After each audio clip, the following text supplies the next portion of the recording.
through Christ. Who gives strength. Amen po ba? At hindi na ako pakilala kasi kilala niyo na. Ako'y mag-pray. Panginoon Diyos, marami pong salamat sa oras na ito, Panginoon Diyos. Hayaan mo, God, na maunawaan namin ang iyong salita, Panginoon Diyos. Lord, tunay po na kung hindi po namin magawa ang lahat kung wala ka, Panginoon Diyos.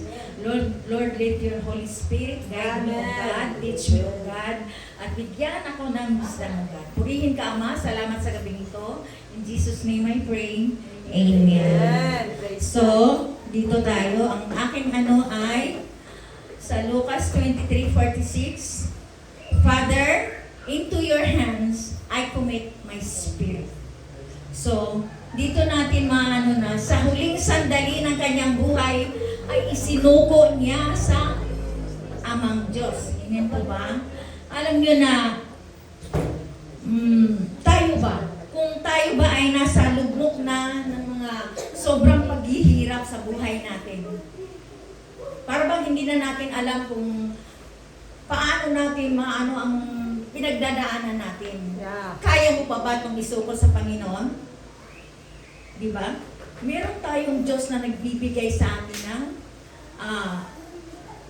pang-unawa, di ba? Amen. Kagalangan, di ba? Amen. Andun yung kapayapaan. Amen po ba? Amen. So doon natin ipagkatiwala natin sa Kanya kahit sa anumang klaseng kabigatan na. Kita mo si Jesus na mula umpisa, grabe ang Kanyang dinanas na pasakit. Amen po ba?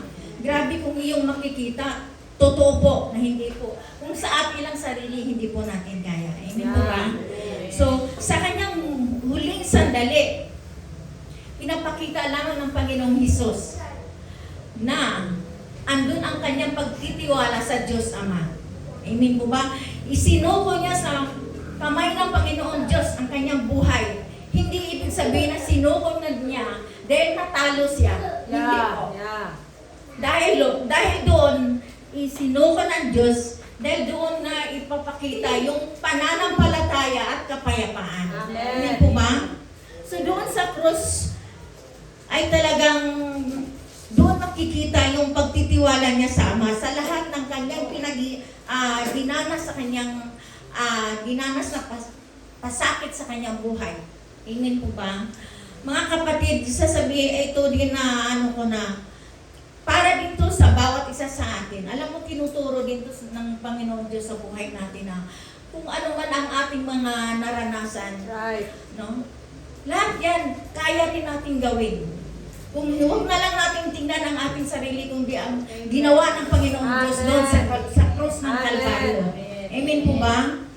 Tayo matutong magpatawad, tayo magsisisi, tayo magtitiwala at sumunod sa kalooban ng Diyos. Amen po ba? Mga kapatid, sa sobrang dinanas ng ating Panginoong Hesus, meron ba siya? Nagre-reklamo ba siya? No. No, hindi talaga. Nagbitaw ba siya ng mga masasamang salita o masasakit na mga salita doon sa mga taong nagpapasakit sa kanya? No. Wala. Amen po ba? Katulad doon sa halimbawa na lang sa atin. Pag tayo ay mayroong kagalit, meron tayong kung sa atin yun nangyari sa anak, halimbawa ganun, andun na, ikaso na, kukuha na ng abogado, isasampa na dahil ganun, ginawa mo yan sa anak ko, halos patayin mo na, di ba? Pero hindi. Hinayaan ng Diyos Ama na mangyari yon, di ba? Nang mangyari doon sa ating Panginoong Hesus, para din natin malalaman na ang ating mga naranasang sakit ay hindi katulad ng sakit na naranasan ng ating Panginoong Hesus, na kaya natin magpatawad.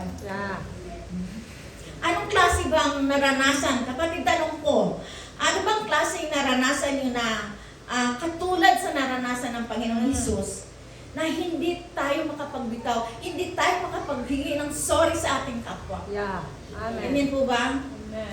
Yung, parang anong klaseng na sasabihin mo na lang na, saka na lang. Sabi ko ganun. Yeah. Saka na lang, in God's perfect time na lang. Saka na lang yung pagpagdan. Hindi mo lang ako, ano? Tinahaga ko, no? Perfect time. Hindi pa ako handa eh. Hindi pa ako handa. Ayoko nga makita mo ka. Pwede ba? Pwede lang. Di ba? So mga kapatid, hindi mo maipangako ang bukas. No? Hindi mo maipangako ang bukas. Bakit?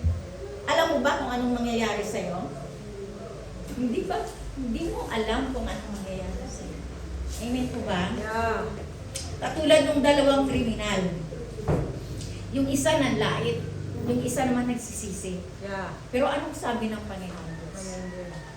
Ngayon din, isasama na sa Right, right. Amen po.